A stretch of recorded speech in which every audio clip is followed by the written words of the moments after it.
Alright guys, what's going on? Welcome in. So in this one, I wanted to really focus in on a player who could become available over the next couple of days/weeks. There's been a couple rumors, there's been some rumblings that his respected team might let him go. A cap casualty here, unfortunately for him. It's Cam Robinson of the Jacksonville Jaguars. Coming in at 6'6", 335 pounds, Robinson, who's 28 years old, is owed just over $21 million for 2024, but if he's released, the Jaguars would save $17.2 million and have a dead cap hit of just $3.8. Now, you look at Jacksonville's roster, of course, Anton Harrison, one of my favorite tackles in last year's draft class.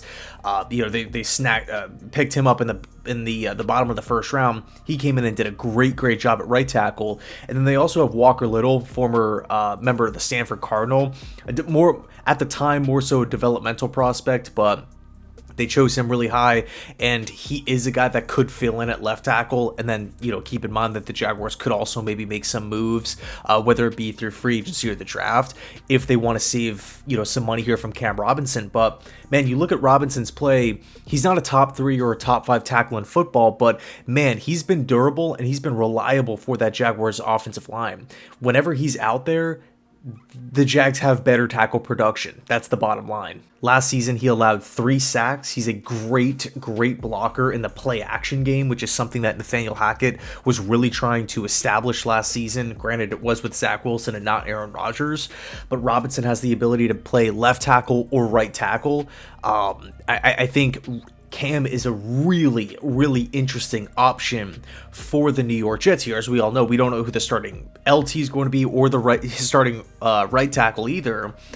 So if Cam gets released and he's available to get signed before the start of free agency, I want the Jets to be all over this. Again, Cam Robinson is not the top left tackle in football. He's not, an elite, company. Right, that's not really him, but he's been an anchor for the Jacksonville Jaguars offensive line really since he was drafted.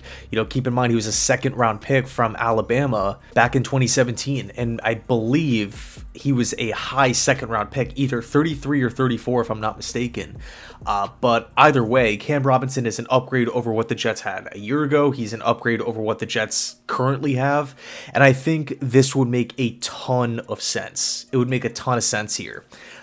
You could potentially fill one of these two tackle spots, preferably left tackle, because we have, both spots open. I mean, let's just throw this out there, right? Just a hypothetical situation. How would you feel about this offensive line heading into 2024? The Jets sign Cam Robinson, multi-year contract. Let's call it a 3-year deal. We go out and we sign David Bakhtiari as a depth piece at left tackle. Cheap contract, 1 year, $4 million. Throwing it out there. At spot number 10, we draft Talise Fuaga. And then with backup right tackle, we hope either Max Mitchell or Carter Warren will battle each other out and one will rise to the top.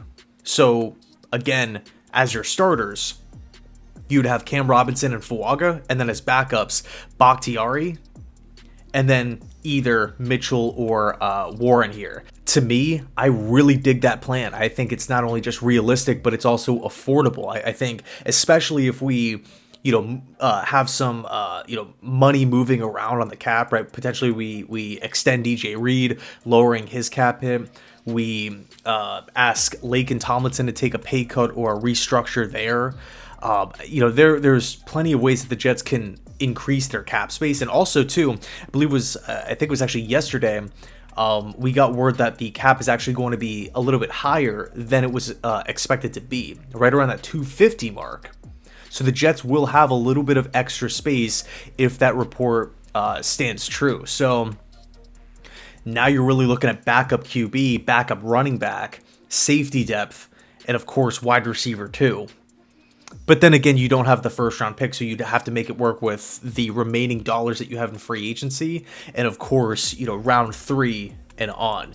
The good news for the Jets, we actually do have 2 4th-round picks. So 2 more picks to round out the roster. But anyway, let me know your thoughts on that, right? Cam Robinson, I feel like not a lot of people are talking about him right now. And look, I get it. I don't want to make it sound like he's, Trent Williams or something like that. But look, if the Jets could go out and get a solid player at 28 years old because he's a cap casualty, sign me up for that. Especially before the start of free agency too, where if we could get him under, under contract, we would have a better idea of what the finances would look like before the start of legal tampering period. I really, really like that move, as opposed to, everybody hitting the market at once, Calvin Ridley, Onwenu, Tyron Smith, whoever, and the Jets now have to like delegate, what's plan A, what's plan B, what's plan C, what if plan A is taking forever to make his decision? Do we pull a contract? Like, all these weird dynamics come into play, but in any case, let me know your thoughts down below. Thanks so much for watching, and as always, go Jets.